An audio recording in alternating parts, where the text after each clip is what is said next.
ம். வணக்கம் news matrix நேர்களே. செந்தில் பாலாஜி அவரோட ஜாமீன் மனுவை நீதிமன்றம் வந்து ரத்து பண்ணியிருக்கு. ரத்து பண்ணியிருக்கு. நீதிபதிகள் என்ன சொன்னாங்க தெரியுமா? என்ன சொன்னாங்க? இந்த வழக்கில் வந்து உங்களை கஸ்டடியில் எடுத்து விசாரிக்கணும், அதனால உங்களுக்கு முன்ஜாமீன் கிடையாது அப்படின்னு சொல்லிட்டாங்க. இப்போது செந்தில் பாலாஜி அவர்கள் வந்து வழக்கறிஞர்களோட தீவிர ஆலோசனையில் ஈடுபட்டு கொண்டிருக்கிறார். இதை எப்படி பார்க்குறீங்க? இல்லை, இப்போது திமுகவில் இருக்கிற ஒரு பவர்ஃபுல்லான முன்னாள் அமைச்சர்களில் செந்தில் பாலாஜியும் ஒருவர். ஃபஸ்ட்டு மதிமுக இருந்தார், அப்புறம் அதிமுகவுக்கு வந்தார், அப்புறம் தினகரனோட கட்சிக்கு போனார், அதன் பிறகு திமுகவுக்கு வந்தார், இப்போ திமுக தான் தொடர்றாரு. அந்த கட்சிக்கு ஒரு முக்கியமான அமைச்சர், அவருக்கு முக்கியமான போர்ட்ஃபோலியோவும் வந்து திமுகவில் கொடுத்தாங்க. தமிழ்நாட்டிலே இருக்க ஒரு போர்ட்ஃபோலியோ. ஆமாம், அவர் முக்கியமான போர்ட்ஃபோலியோ கொடுத்தாங்க. அதில் வந்து ரொம்ப சிறப்பாக வந்து செயல்பட்டார். ஆளும் கட்சி ஆளும் தரப்புக்கு வந்து ரொம்ப நெருக்கமாக இருந்தார். நெருக்கமாக இருக்கிறார் என்பதை தாண்டி வந்து நிறைய செலவுகளை அவர் வந்து பார்த்துக்கிட்டார். கரூரில் வந்து ஒரு மீட்டிங் நடக்குதுன்னா வந்து அவர் எப்படி நடத்துவார், எப்படி செலவு பண்ணுவார் அப்படின்னு சொல்லிட்டு நம்ம எல்லாத்துக்குமே தெரியும். இது ஒன்று. இன்னொன்று வந்து முக்கியமாக பார்க்குறது என்னென்னா, இப்போது இந்த ஆட்சியை கவிழ்க்க வந்து தாவேக எம்எல்ஏக்கள் வந்து விலை பேசப்பட்டார்கள். அப்படி விலை பேசும் பொழுது அதில் செந்தில் பாலாஜி அவர்களும் அவருடைய தம்பி அசோக் அவர்களும் ஈடுபட்டார்கள் அப்படின்னு சொல்லிட்டு திருநாவுக்கரசு அப்படின்னு சொல்லிட்டு ஒருத்தர் வந்து கைது செய்யப்பட்டார். அவர் வந்து வாக்குமூலம் அளித்தார். அந்த வாக்குமூலத்தின் அடிப்படையில் அசோக் அவர்களையும் செந்தில் பாலாஜி அவர்களையும் வந்து கைது செய்யப்பட வேண்டியது. அப்பொழுதே வந்து அவங்க அப்ஸ்காண்ட் ஆகிட்டாங்க அப்படின்னு சொல்லிட்டு சொல்கிறாங்க. அதன் பிறகு வந்து வருகின்ற சட்டசபை நடக்கும்பொழுது ஒருவேளை வந்து சபாநாயகருக்கு எதிராக வந்து நம்பிக்கையில்லா தீர்மானம் கொண்டு வந்தால் என்ன பண்ணுறது அப்படின்னு ஆளுந்தரப்பில் ஒரு யோசனையில் இருக்கலாம். அதோட தொடர்ச்சியாக தான் செந்தில் பாலாஜி அவர்கள் மேலே வந்து இந்த வழக்கு வந்து போட்டிருக்காங்க அப்படின்னு நான் நினைக்கிறேன். இந்த டாஸ்மாகில் ஊழல் நடந்தது அப்படின்னு சொல்லிட்டு முன்னாள் மதுவிலக்குத்துறை அமைச்சர், மதுவிலக்கு மற்றும் ஆயத்துறை அமைச்சர் திரு செந்தில் பாலாஜி மற்றும் டாஸ்மாகோட இயக்குனர், இவங்க 2 பேர் மேலேயும் வந்து வழக்கு போட்டிருக்காங்க. இந்த வழக்கில் முன்ஜாமீன் வேண்டி வந்து அவர் மனு தாக்கல் செய்கிறாரு. நீதிமன்றம் அதை ரிஜெக்ட் பண்ணிட்டாங்க. ரிஜெக்ட் பண்ணிவிட்டு நீங்கள் சொன்னதான் சொன்னாங்க, இந்த வழக்கு ரொம்ப முக்கியமான வழக்கு, ஏற்கனவே இதில் இடி விசாரிச்சுட்டு இருக்காங்க. இதோட தொடர்ச்சியாக தமிழக அரசும் இது புதிய அரசு அவங்க விசாரிக்கிறாங்க. அப்படி விசாரிக்கும் போது நீங்கள் வந்து இதுக்கு ஒத்துழைப்பு கொடுக்கணும்னு சொல்லிட்டு கேட்டிருக்காங்க. கைது செய்யப்படுவாரா? எனக்கு தெரிஞ்சு கைது செய்யப்படுறதுக்கான வாய்ப்பு அதிகமாக இருக்குது. 5ஆம் தேதிக்குள்ளே எனக்கு தெரிஞ்சு இன்னும் 2 நாட்களில் வந்து கைது செய்யப்படுவார். அப்படி இல்லைன்னா கைது செய்யப்பட மாட்டார், அப்ஸ்காண்ட் ஆகிடுவார், இல்லை உச்சநீதிமன்றத்துக்கு ஜாமீன் கேட்டு போவார் அப்படின்னு நினைக்கிறேன். எனக்கு வந்து எப்படி இந்த முன்ஜாமீன் கொடுத்தாங்க அப்படின்னு ஒரு டவுட்டாகவே இருக்குது. ஏன்னா வந்துட்டு முன்ஜாமீன் கொடுக்கல, இல்லை சாரி, முன்ஜாமீனை வந்துட்டு ரத்து பண்ணாங்க அப்படின்னா ஆச்சரியமாக இருக்குது. ஏன்னா என்னதான் சட்டம் எல்லாருக்கும் சமமாக இருந்தாலும் கூட இந்த எம்எல்ஏ, எம்பி, அரசியல்வாதிங்க, தொழிலதிபர் இவங்களுக்கெல்லாம் ஒரு மாதிரி சட்டங்கள் தான் இருக்குது. அப்படி இருக்கும்போது பல வழக்குகளை வந்து இவருக்கு முன்ஜாமீன் கொடுத்தாங்க, இதுலேயும் கொடுத்துருவாங்க அப்படின்னு தான் எதிர்பார்த்த டைமில் திடீர்னு ரத்துன்னு சொல்லும்போது சும்மா ஹாப்பியாக இருந்துச்சு. ஆளுந்தரப்பு வந்து நீங்கள் ஸ்ட்ராங்கான ஒரு பாயிண்ட்ஸ் வைக்கும்போது ஆமாம் கரெக்டு தான், நீங்கள் விசாரிக்கலாம் அப்படி சட்டம் வந்து இந்த இடத்த வந்து எல்லாரும் சமம் அப்படின்னு சொல்லிட்டு நினைக்க தோணுது. Okay okay. இருந்தாலும் ஐயா வந்து நிறைய செலவு பண்ணி தான் வழக்கறிஞர் கொடுத்துருப்பாரு. ஒழுங்காக ஆர்கியூமெண்ட் பண்ணலையா என்னன்னு தெரில. ஆர்கியூமெண்ட்டுலாம் அதெல்லாம் தாண்டி இப்போ நான் சிறைக்கு போனேன், நிறைய பேர் எனக்கு வந்து ஜாமீன் கொடுத்தாங்க, சில பேர் கொடுக்கல.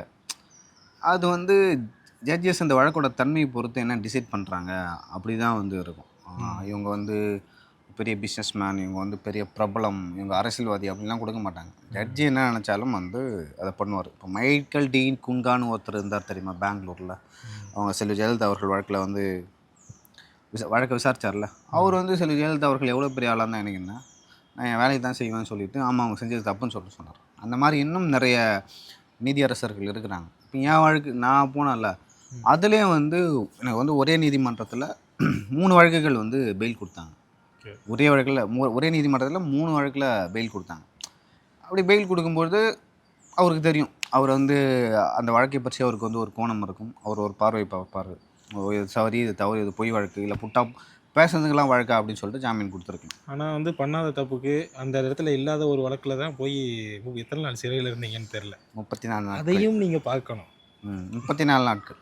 34 நாட்கள் அந்த இடத்துல இல்லாத ஒரு வழக்குக்கு உள்ளே போயிருந்தார். இப்போ அதையும் நம்ம பார்க்கணும். வேறு என்ன விசேஷங்கள் நடந்துக்குது நீங்கள் தான் சொல்லணும்.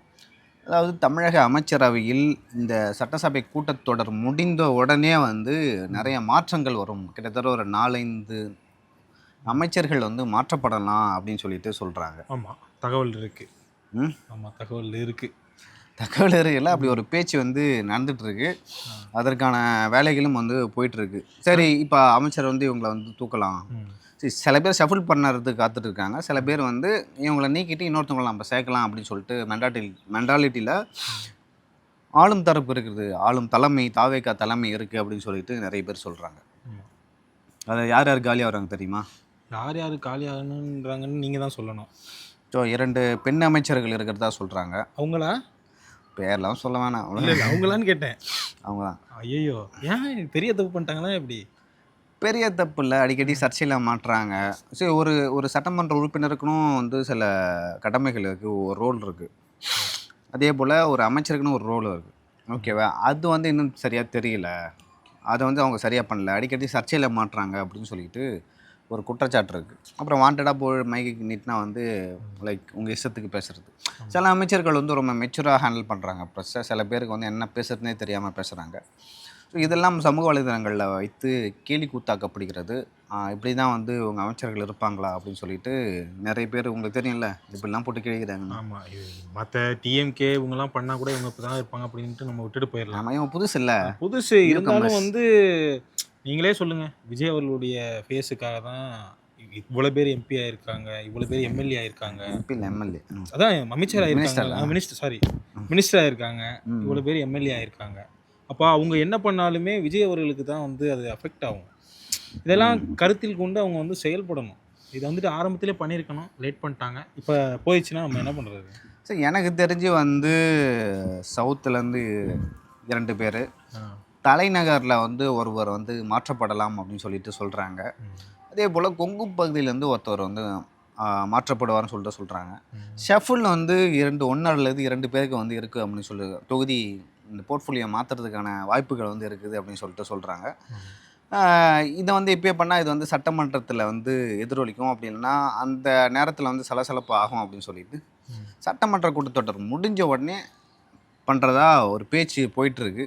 இப்போ சமீபத்தில் கூட வந்து 2 அமைச்சர்கள் வந்து கிரிக்கெட் விளாட்னாங்க. ஓகேவா? அதெல்லாம் நாங்கள்லாம் ஒத்துமையாக இருக்கிறோம், எங்களுக்குள்ளே எந்த பிரச்சனையும் இல்லை அப்படின்னு சொல்லிட்டு காட்டுறதுக்கு தான் வந்து அந்த மாதிரியான விஷயங்கள்லாம். லைக் சில பேரை பார்த்தாவே வந்து இவங்க மெச்சூராக இருக்காங்களா அரசியலில், இல்லை மெச்சூராக இல்லையா, இவங்களுக்கு தெரியுதா தெரியலையான்னு சொல்லிட்டு ஈஸியாக கண்டுபிடிச்சிடலாம். இந்த கிரிக்கெட் போட்டியை தவிர்த்துருக்கலாம். எங்கேன்னு சொல்லுங்கள்? தெரியலையா? என் பேர் ஏன் போடல அப்படின்னு சொல்லாமல் இருந்திருந்தா இந்த கிரிக்கெட் போட்டியவே நம்ம தவிர்த்து இருந்துருக்கலாம். ஆமாம், அதை பண்ணாமல் விட்டுட்டு இப்போ வந்து ஒன்றா இருக்கும் அப்படின்னு சொல்லி என்ன பிரயோஜனம்? மக்கள் எல்லாத்துக்கும் ஆமாம் திக்குன்னு அடிக்கும் எல்லாத்துக்கும். யாரா மாற்ற போகிறாங்க அப்படின்னு சொல்லிட்டு அது நாம் இப்போயே சொன்னால் வந்து அது நல்லா இருக்காது. அதனால் சட்டசபை கூட்டத்தொடர் முடிந்து கண்டிப்பாக இருக்குது. இல்லை, அது அப்படி மாற்றினா கூட தமிழக வெற்றி கழகத்துக்கு தான் பாராட்டுக்கள். ஆமாம், இப்படி ஒன்று நடந்துருச்சு, மாற்றிட்டாங்கப்பா, இவங்க மந்திரின்னு கூட பார்க்கல அப்படின்னு நினைப்பாங்க, சொல்லுவாங்கல்ல. சொல்லுவாங்க. மக்கள் இதுலேருந்து வரவேற்பு வரும். சோசியல் மீடியாவில் எல்லாத்தையும் பார்க்குறாங்க, இவங்க இது பண்ணியிருக்காங்க, மைக்கை தட்டி விட்டு போகிறாங்க, அடிக்க வராங்க. சரி, இவங்களை சொன்ன உடனே மாற்றிட்டாங்கப்பா அப்படின்னு சொல்கிறாங்கல்ல, அவங்களுக்கு பெருமை தான். ஆனால் ஏடிஎம்கே டிஎம்கேலாம் அதை பண்ண மாட்டாங்க. டிஎம்கே பண்ணாங்க, பொன்முடி பேசுறது, பொன்முடி காலி பண்ணது வந்து ஏவாவேலு அதுக்கு பண்ணி தான் ஆகணும். அதுக்கு நாசரை பண்ணாங்க. அதுக்கப்புறம் இவரை 2 பேர் தான் பண்ணாங்கன்னு நினைக்கிறேன், வேறு யாரையும் மெய்யநாதன் ஏதாவது ஒருத்தர் பண்ணார், விளையாட்டுத்துறை அமைச்சராக இருந்தார். அதை வாங்கிட்டு உதயநிதி கொடுத்தாங்க அவர்கிட்ட வந்து. அதுக்கப்புறம் யார் அதுக்கு தான் கொடுத்தாங்களா, இல்லை பையனுக்கு வேணுன்றதுக்காண்டி கொடுத்தாங்களா? இல்லை, வாங்கிட்டு அவரை அனுப்பிச்சிட்டாங்க. அவர் ரொம்ப டீசெண்டானார், கொடுத்தா வாங்கிக்குவார், கேட்டால் கொடுத்துருவார். விசுவாசம்.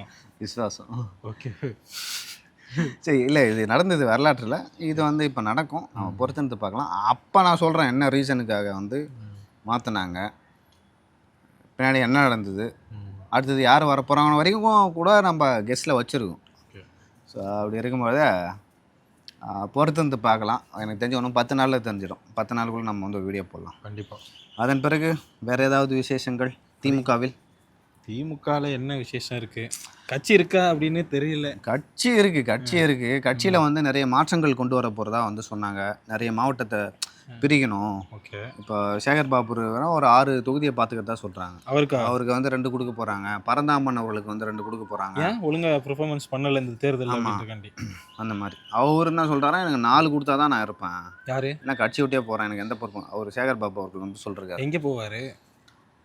நான் அடிப்படை தொண்டனாக இருக்குங்க, அந்த கட்சிக்காக உழைச்சி அப்படியே இருக்கிறேங்க அப்படின்னு சொல்லியிருக்காரு. ஓகே ஓகே அப்படின்னு சொல்லியிருக்காரு. ஒரு பக்கம் வந்து திமுகவில் இந்த மாதிரி இருக்குது. இப்போதைக்கு வந்து அந்த மாற்றங்கள் கட்சி ரீதியாக எந்த மாற்றமும் இருக்காது.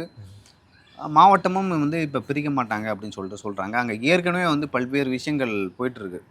லைக் பவர் சென்டர் யார், இப்போ ரீசெண்ட் டேஸாக பார்த்தீங்கன்னா சபரீசன் அவர்கள் வந்து பல்வேறு கட்சியிலேயே நிறைய பேரை தன்னுடைய ஆதரவாளர்கள்லாம் பார்த்துட்ருக்காரு. ஓகே. தனி கட்சி ஆரம்பிக்க போகிறாரு. தனி கட்சி இல்லை, இப்போது சந்திரபாபு நாயுடு என்டிஆரோட மருமகன், அவர் வந்து கட்சியை கைப்பற்றினார்ல. ஸோ அந்த மாதிரி வந்து யாராவது இவர் சபரீசன் கைப்பற்றுவார் அப்படின்னு சொல்கிறாங்க. அதுக்கப்புறம் வந்து கலைஞரின் மகள் கனிமொழி அவர்கள் இருக்காங்க. அவங்களும் வந்து ஒரு நல்ல பெண் ஆளுமை, அந்த திராவிட வித்து கொள்கை வந்து அவர்கிட்ட இருக்குதுன்னு சொல்கிறாங்க. இன்னொரு பக்கம் வந்து உதயநிதி அவர்களே வந்து அத்தை வந்தாலும் வரட்டும், அவர் சபரீசன் வேணாம் அப்படின்னு சொல்லிட்டு சொல்கிறதாகவும் சொல்கிறாங்க. அப்படியா? அப்போ அவருக்கே தெரிஞ்சிருக்கு நம்மளால முடியவே முடியாது, நம்ம அத்தையே வந்துட்டு முடியாது. இல்லை, எதுக்கு அந்த கிளாஷ்? உங்களை வச்சு வேலை வாங்கிக்கலாம், இவங்க ஒர்க் பண்ணட்டும். என்ன ஒர்க் பண்ணுவாங்க? கனிமொழி அவர்கள் வந்தாருன்னா பொதுச் செயலாளராக இருப்பாங்க. சட்டமன்றத்துக்குள்ளே வருவாங்க. சரி, இங்கே வந்து அந்த ஒரு லைக் டிஎம்கேல வந்து விமன் ஓட்ஸ் ஃபுல்லாக யாருக்கு போச்சு இந்த எலெக்ஷனில்? தாவேக்கு போச்சு இல்லை. அப்போ விமன் ஓட்ஸை வந்து நம்ம உள்ளே கொண்டு வரணும். உள்ளே கொண்டு வரணும் என்ன பண்ணணும்? ஒரு உமன் லீடர் இருக்கணும், உங்களுக்கு பெரிய பதவி கொடுக்கணும், பொறுப்பு கொடுக்கணும், சட்டமன்றத்துக்கு வரணும், தமிழ்நாடு முழுவதும் வந்து சுற்றுப்பயணம், பொதுக்கூட்டம் அப்படின்னு சொல்லி மாநாடுன்னு போடணும். ஸோ இதுக்கு வந்து நம்ம கனிமொழியை பயன்படுத்தி கொள்ள வேண்டும் அப்படின்னு சொல்லிட்டு உதயநிதி நினைக்கிறாரு. நம்ம பெண்கள் ஓட்டை வந்து இந்த மாதிரி வந்து கவரலான்னு நினைக்கிறாரு. இன்னொரு பக்கம் பார்த்தீங்கன்னா விஜய் அவர்கள், முதல்வர் விஜய் மேலே எப்படி சொல்கிறது, தாவைக்கிணர் வந்து பெண்களை சரியாக மதிக்கிறது இல்லை, தனிநபர் குற்றச்சாட்டாக வந்து தாவேக்கா தலைவர்கள் மேலே கட்சி இல்லை அப்படி வச்சு இப்போ தாவேக்கா கட்சிக்காரங்களே அப்படி தான். ஆனால் எங்கள் கட்சியை பாருங்கள், ஒரு உமன் லீடர் இருக்காங்க, கலைஞரின் மகள் அவங்க அப்படின்னு சொல்லிட்டு ஒரு சென்டிமெண்ட்டை கிரியேட் பண்ணி அவங்க மேலே அதன் பிறகு தேர்தலை திமுக சந்திக்க போகிறதா சொல்கிறாங்க. ஆனால் ஒர்க் அவுட் ஆகல. தாவேக்காலையும் வந்து பெரிய இந்த பெண் தலைவர்கள் இல்லாத மாதிரி. ஆமாம், இல்லை, இப்போ தான் நீங்கள் சொல்லும்போது எனக்கு நினைவில் வருது. இல்லை, விமன் லீடர்ஸ் இருக்காங்க, அமைச்சர்கள்லாம் இருக்காங்க, நீங்கள் அப்படி பார்க்கக்கூடாது. அவங்களுக்கு எந்த அளவுக்கு அரசியல் தெரியுது? ஆமாம், மாட்டிக்கிறாங்க. இப்போ நீங்கள் கீதா ஜீவன் இருக்காங்க தூத்துக்குடியில், லைக் அவங்களுக்கு அரசியல் தெரியும், கொஞ்சம் பழைய ஆள், அவங்க அப்பா வந்து திமுகவில் இருக்காரு, மூஞ்சி தெரியும்.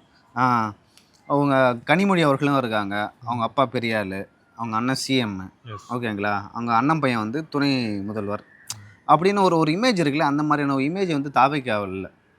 ஒரு பெரிய பெண் தலைவர், ஒரு பெண் ஆளுமை வந்து தாவேக்காவில் இல்லை. அது பெரிய செட்பேக்காக இருக்கும் அப்படின்னு சொல்கிறாங்க.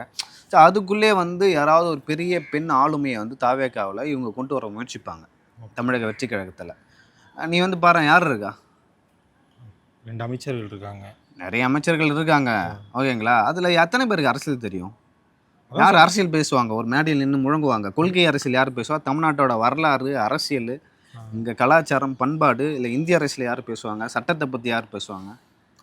கனிமொழி அவர்களும் வந்து அவங்களுக்கும் பெருசாக தெரியாதுன்னு வச்சுங்க, பட் அவங்க மேனேஜ் பண்ணுவாங்க. ஓகே, இவங்களோட கம்பேர் பண்ணது அவங்க பேசுவாங்க, ப்ரிப்பேர் பண்ணிட்டு வந்து பேசுவாங்க. உங்களை மாதிரி ஏதாவது ஒரு இன்டர்வியூ பேசும்போது டக்குன்னு 1980 இந்த நடந்துச்சுன்னு சொல்லி எங்களை மாட்டி விடுவீங்களா? அந்த மாதிரி அப்படிலாம் இல்லை, நான் சொல்கிறேன், அது நடந்தது தானே. ஓகே, அது ஃபேக்ட்டு. நான் சொல்கிறது வந்து உண்மை, நம்ம வந்து பொய்யெல்லாம் சொல்ல மாட்டோம். தாவேக்கால இருக்கிற பெண் ஆளுமையார் இல்லை, இது நிறைய பேர் சொல்லிக்கிட்டு இருக்காங்க. டிஎம்கேல இந்த விக்கிரவாண்டியில் வந்து இந்த மாநாடு நடக்கும்போது 5 பேரை வந்து உட்கார வச்சாங்க, பொருளாளர், செயலாளர், அப்புறம் வந்து ஒரு முஸ்லீம் விமனை வந்து உட்கார வச்சாங்க தாவேக்கால. அவங்க எங்கே போனாங்க, என்ன ஆனாங்க, ஏன் அவங்க வந்து இப்போ வரைக்கும் வெளில வரல அப்படின்னு சொல்லிட்டு தெரியவே இல்லை. எனக்கு தெரிஞ்சு அதில் உட்காந்தவங்க யாருமே வந்து இப்போ வெளியே தெரியலன்னு நினைக்கிறேன். இவரு வெங்கட்ரமணன் இருந்தாரு, ஆனால் அதிகமாக இல்லை உங்களுக்கு அமைச்சர் அவர் தான் அமைச்சர். ப்ரெஸ் மீட்லையும் பார்க்க முடியல. எதுக்கு ப்ரெஸ் மீட் கொடுத்து அது சர்ச்சை ஆகி அவங்க ஒரு கேள்வி கேட்டு? இல்லை, நம்ம இப்போ பார்க்கும்போது சிடிஆர் விமல்குமார் அவர்களை பார்க்குறோம், அருண்ராஜ் அவர் சிடிஆர் அவரெல்லாம் நான் நிறைய இன்டர்வியூ எடுத்துக்கிறேன், ஓகேவா. நான் இன்டர்வியூ எடுத்துக்கிறேன், அவர் வந்து என்ன கேள்வி கேட்டாலும் சமாளிப்பார், ஓகேவா. நல்லா இல்லை லைக் அவருக்கு விஷயம் தெரியும், சமாளிப்பார். விஷயமே தெரியாமல் ஒருத்தவங்கள்ட்ட போய் மைக்கு நின்று அவங்க என்ன பேசுவாங்க? அரசியல் தெரிஞ்சவர், பல கட்சிகளில் இருந்தவர் அப்படின்ற அடிப்படையில் எதிர்கொள்கிறாரு. இப்போ எல்லா அமைச்சர்களும் அப்படி இல்லை. அப்போ நமக்கு எதுவுமே தெரியல, நம்ம என்ன பண்ணோம்? நம்ம அதில் வேற ஒரு அதை வந்து வேற போட்டு அதை ஒதுக்கிட்டு போகணும். என்னென்ன ரீல்ஸ் போடுறதெல்லாம் நிப்பாட்டிட்டாங்க அப்படின்ற மாதிரி தான் அது போட்டுட்டு இருக்காங்க. ரீல்ஸ்லாம் போடலாம், பட் அது வந்து ஆக்கப்பூர்வமாக இருக்கணும். அதே போல் அதை வச்சு அரசியலும் செய்யணும். அது மக்களுக்கு வந்து பிடிச்சிருக்கணும். ஓகேவா? ஏதோ போடணும் அப்படின்னு சொல்லிட்டு நம்ம போடக்கூடாது. இப்போ வந்து நீங்கள் இப்போ ஃபார் எக்ஸாம்பிள் தொழில்துறை அமைச்சர் எடுத்துங்களேன், அவங்க வந்து ஒரு ரீல்ஸ் போட்டாங்க, ஓகேங்களா?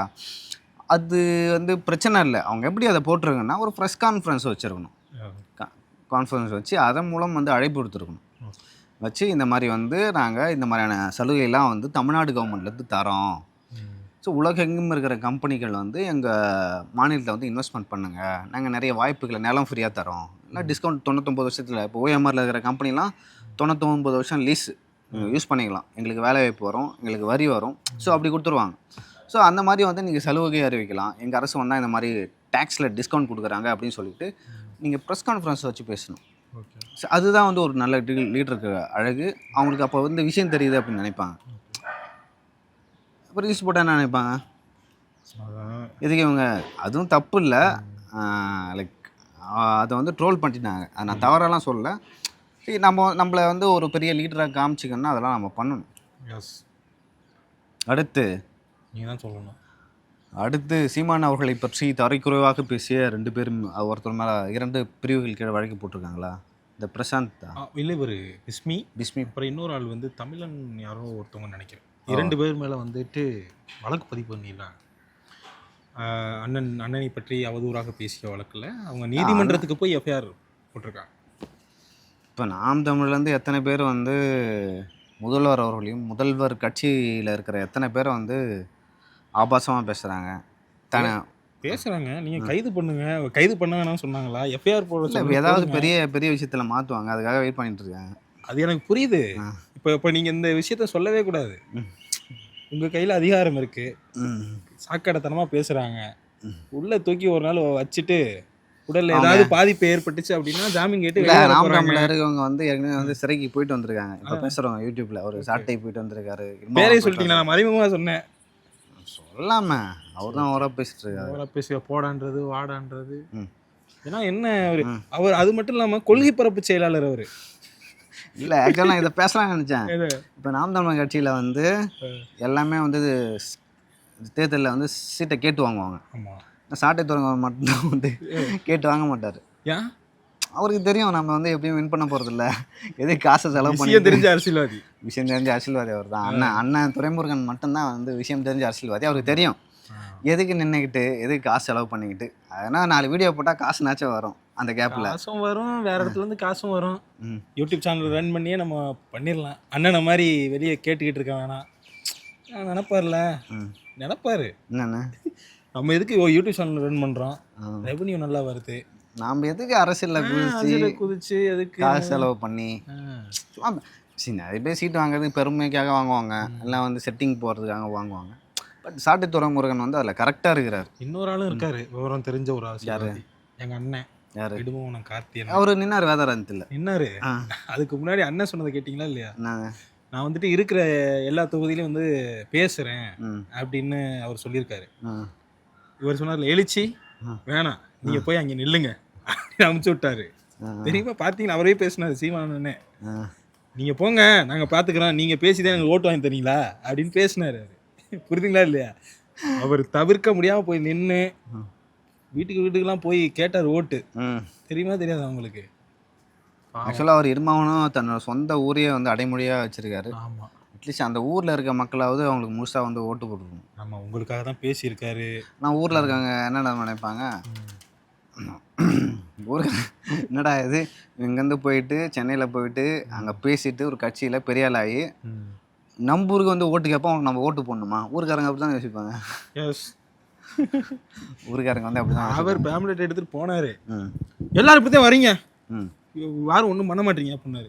அவங்க எதுவுமே பண்ணலை. இந்த மாதிரிலாம் நடந்துச்சு நிறைய விஷயங்கள். அண்ணன் இடுமோனம் கார்த்தி அண்ணன் வந்து தேவையில்லாமல் நின்று தோத்து.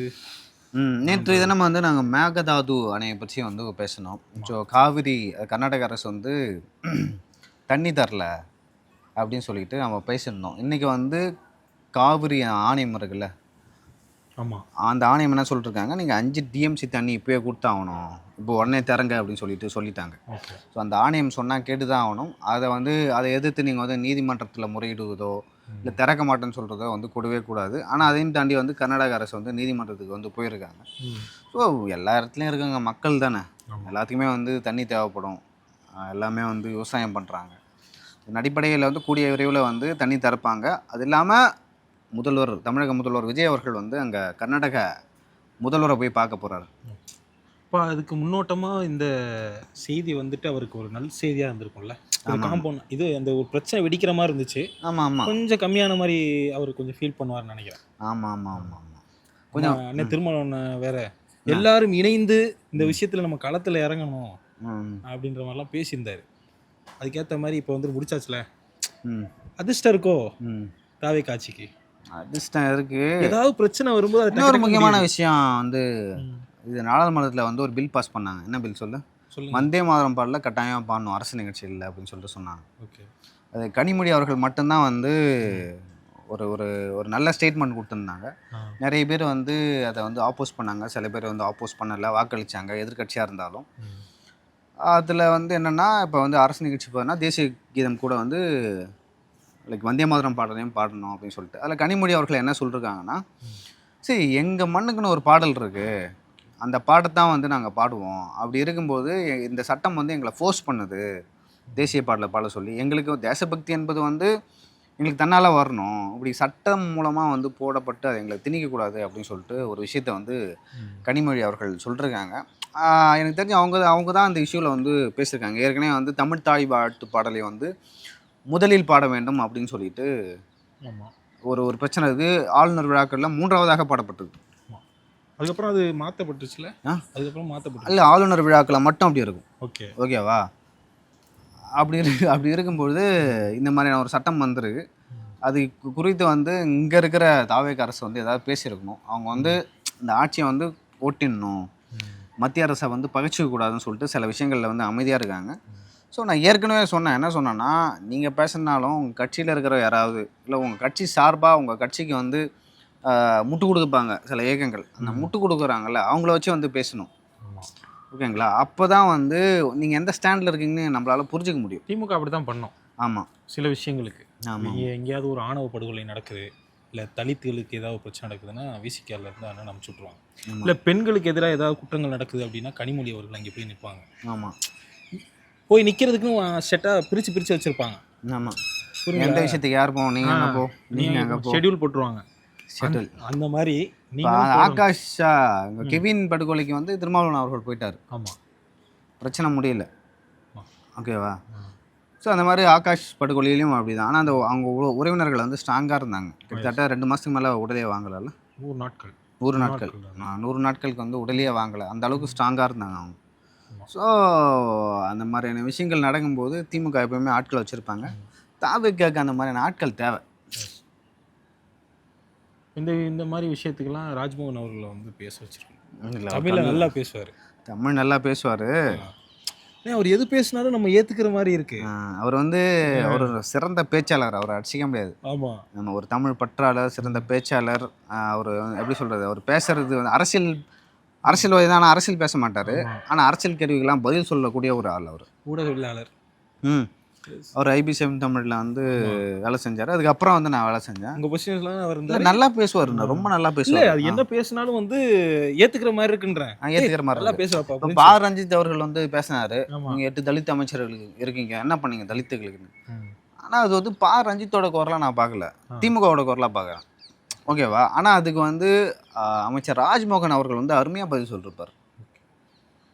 நாங்கள் இப்போ தான் வந்திருக்கோம், செய்வோம், நாங்கள் வந்து இதுக்கு வார்த்தை முதல்ல ஈடுபட தயாராக இல்லை, நாங்கள் வந்து செயலால் வந்து பதிலளிப்போம் அப்படின்னு சொல்லியிருக்காரு. ஆதவ அர்ஜுனா கூட ஒரு ஸ்பீச்சில் வந்து பேசியிருக்காரு. வன்னியரசு அவர்கள் வந்து இப்போ தலித் அமைச்சராக இருக்கிறார். அவர் வந்து 5000 கோடி ஹேண்டில் பண்ண போகிறாரு. ஓகேங்களா? கேட்குற இடத்துல இல்லாமல் செய்கிற இடத்துக்கு போயிட்டு சொந்தமாக முடிவு பண்ண போகிறாரு. நாங்கள் எந்த தலையீடும் பண்ண மாட்டோம், சொந்தமாக முடிவு பண்ண போகிறாரு. அதனால் அவர் பா. ரஞ்சித் அவர்களோட பேரை வந்து சொல்லாமல் சொன்னார். பட் எனக்கு என்னென்னா, பா. ரஞ்சித் அவர்கள் வந்து திமுக ஆட்சியெல்லாம் அமைதியாக தான் இருந்தார். திமுக அரசுக்கு எதிராகலாம் பெருசாக பேசவே இல்லை. அதையும் தாண்டி வந்துட்டு ஆம்ஸ்டாங் வழக்கில் வந்துட்டு கேட்டுகிட்டே இருந்தார், இந்த மாதிரி சிபிஐக்கு மாற்றுங்க, பல விஷயங்களை வந்துட்டு போராட்டத்துலலாம் கலந்துக்கிட்டாரு. அவர் தான் நீலம் சோஷியல்னு சேனல் வச்சிருக்காரு. அதுல முழுக்க வந்துட்டு இதை பற்றிலாம் பேசுவார். ஆனால் வெளிப்படையாக வந்து பேச மாட்டார். ரிப்போர்ட்லாம் பண்ணுவாங்க, தூய்மை பணியாளர் போராட்டத்தில் வந்துட்டு அந்த வீடியோலாம் போடுவாங்க, ஆனால் வெளியே வந்து சொல்ல மாட்டார். ஆனால் தாவேக ஆட்சியில் வந்து இந்த மாதிரிலாம் ஏன் பேசுறாரு, ஏன் சுதந்திரம் இருக்குது அப்படின்ற மாதிரி பேசுகிறாரா? ஆக்சுவலாக அவர் பேசின பிறகு ஒரு கடுமையான எதிர்ப்பு வந்தது. அவருக்கு எல்லாமே எதிர்த்தாங்க, இமேஜே போயிடுச்சு. தலித் தலைவர்கள் பல பேரே வந்து எதிர்த்தாங்க. வன்னியரசு அவர்களே வந்து அவருக்கு எதிரான கருத்து தான் சொன்னார். வன்னியரசு சிறப்பாக செயல்படுறாருன்னு பாரஞ்சு சொன்னார். ஆனால் வன்னியரசு அவர்கள் வந்து நான் மட்டும் இல்லை எல்லாமே சிறப்பாக தான் செயல்படுறோம் அப்படின்னு சொல்லிட்டு அங்கே ஒரு டாட் வச்சுட்டார். ஏன்னா வன்னியரசு அவர்களுக்கும் ரஞ்சித் அவர்களுக்கும் வந்து எப்பயுமே ஒரு கிளாஷ் இருக்கும். எப்பயுமே இருக்கும். அது தொடக்கத்துலேருந்தே இருக்குது. ஆக்சுவலாக நம்மளாம் விடுதலை சிறுத்தைகள் கட்சி வந்து அண்ணன் தொல் திருமாவளவன் அவர்கள் தான் தலைமையாக இருந்தாலும் கண்ட்ரோல் ஃபுல்லாக வன்னியரசு அவர்கள் தான் இருக்கும். அவர் டிசைட் பண்ணுறது எப்பயுமே வந்து அவர் தான். நான் தொடக்க காலத்துலேருந்து இருக்கார்ல, ரொம்ப வந்து நான்லாம் ஃப்ராங்காக சொல்கிறேன். என்னெல்லாம் ஒரு காலகட்டத்தில் வந்து இப்போ மீடியாவுக்கு நான் வரேன்னா, நான் வந்து ரொம்ப சின்ன பையனாக இருந்தேன் வந்தப்போ. ஒரு 7 வருஷத்துக்கு முன்னாடி எப்படி இருப்பேன். அப்போ வந்து நான் கால் பண்ணி கேட்பேன், நான் இந்த மாதிரி இன்டர்வியூ வந்து கொடுங்கண்ணே அப்படின்னு கேட்டால் அவர் வந்துடுவார். நான் புது பையன், சின்ன பையன் அப்படிலாம் பார்க்க மாட்டார். அந்த அளவுக்கு வந்து பேசுவார். எங்கே வெளில பார்த்தாலும் பேசுவேன்னா, தம்பி நல்லா இருக்கியா தம்பி அப்படின்னு சொல்லிட்டு கேட்பார். அம்மா ஒரு திருமண விழாக்களில் கூட நீங்கள் ரொம்ப நல்ல டைப் அவர். ஹெல்ப் பண்ணுவார், முடிஞ்ச வரைக்கும் வந்து ஹெல்ப் பண்ணுவார். இப்போ பழங்குடியினருக்கு வந்து சாதி சான்றிதழ் வாங்குறது ரொம்ப பெரிய விஷயம். ஒரு பையன் வந்து மிலிட்ரி வேலைக்கே போகாமல் இருந்தான், இல்லை ஏதோ வேலைக்காக ட்ரை பண்ணதான் அவனுக்கு வந்து சாதி சான்றிதழ் கொடுக்கல அப்படின்னு சொல்லிட்டு சொன்னாங்க. ஆனால் அதை வந்து ஒரே நாளில் வாங்கி கொடுத்தாரு அவர். எக்ஸாம்பிள் சொல்லணும் அப்படின்னா, அவர் ஒரு அமைச்சர் ஆயிருக்காரு, இவ்வளோ நாள் ஆயிடுச்சு, விமர்சனம் ஏதாவது வந்திருக்கா? வரல. அதையும் தாண்டி வந்து அவரோட ஒரு அறையில் வந்துட்டு எப்பயுமே ஆட்கள் இருந்துகிட்டே இருக்கு, கூட்டமாக வராங்களாம், நைட்டு வரைக்குமே வந்து பார்க்குறாரு. ஆமாம். அதுக்கு இடையில வந்துட்டு இன்டர்வியூ கொடுக்குறாரு, அதுக்கு இடையில வந்துட்டு எங்கெங்கயோ போய் சோதனை இதெல்லாம் பண்ணிட்டு இருக்காரு.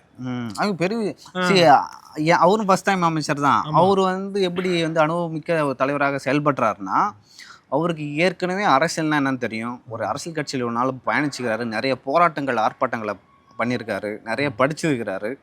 கல அரசியல்னா என்னன்னு தெரியும், மக்களை எப்படி அணுகணும், அதிகாரியை எப்படி ஹேண்டில் பண்ணணும் அப்படின்னு சொல்லிட்டு அமைச்சர் வன்னியரசு அவர்களுக்கு வந்து கைவந்த கலை. அது வந்து இப்போ ஒரு அமைச்சர் பதவி கிடைக்கும்போது அதை இம்ப்ளிமெண்ட் பண்ணுறாரு சிறப்பாக நான் பார்க்குறேன்.